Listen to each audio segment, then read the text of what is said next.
कराची जे Mehran town वारे इलाइक़े मोहम्मद खान ॻोठ में लंघ खे बंदि करण ख़िलाफ़ ॻोठाणनि जो मोहम्मद खान ॻोठ खां SSP ऑफिस ताईं रैली कढी मुज़ाहिरो कयो वियो। उन मौक़े ते SNTV न्यूज़ सां ॻाल्हाईंदे रोशन अली ख़ासकेली ऐं ॿियनि चयो त फाइल माफ़िया ॻोठाणनि लाइ ऋण बारे ॾिनो आहे। हुननि चयो त लैंड माफ़िया जे अॻुवाण चौधरी हमीद KDA सां मिली भगत करे जाली फाइल स्किन कराए ॻोठ जे घरनि ते कब्ज़ो करे रहियो आहे। हुननि चयो त ॻोठ जी मेन घिटीअ खे बंदि करे ॻोठाणनि खे हिसायो पियो वञे। मोहम्मद खान ॻोठ जेको क़दीमी ॻोठ आहे, 50-60 साल जो पुराणो ॻोठ आहे। उनमें चौधरी हमीद ऐं हुनजो पूरो ग्रुप जेको आहे रहमान तनोली, उन्हनि मुसलसल मोहम्मद खान ॻोठ जूं 4 मुसलसल मेन गलियूं बंदि कयूं आहिनि, जंहिंमें मस्जिदुनि जा जेके दरवाज़ा आहिनि उहे बंदि कया विया आहिनि।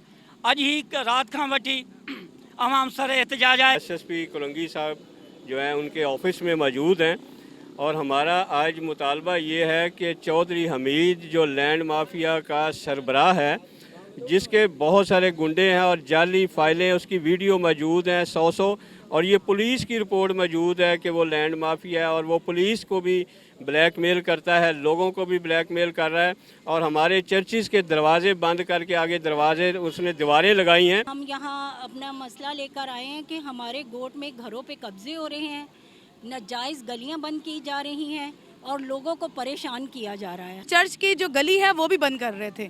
जब हम लोग वहाँ पहुँचे हैं तो हमने कहा भाई चर्च है, तो उन्होंने कहा कि हमें इससे कोई फ़र्क नहीं पड़ता, आपकी इज़्ज़त आपके हाथ में है, आप लोग औरतें यहाँ से चली जाएं, ये ना हो कि हम लोग आपको बेइज्जत कर दें। फिर हम लोग सारी औरतें गई हैं, सबके साथ उन्होंने यही किया। फिर उसके बाद उन्होंने क्या किया कि साथ में जो दरवाज़ा था मुस्लिम फैमिली का, उनका घर की सामने भी दीवार उन्होंने उठा दी है। ॻोठाणनि मुतालबो कयो आहे त लैंड माफ़िया जे अॻुवाण चौधरी हमीद ख़िलाफ़ केस दाख़िल करे ॻोठाणनि खे इंसाफ़ फ़राहम कयो वञे।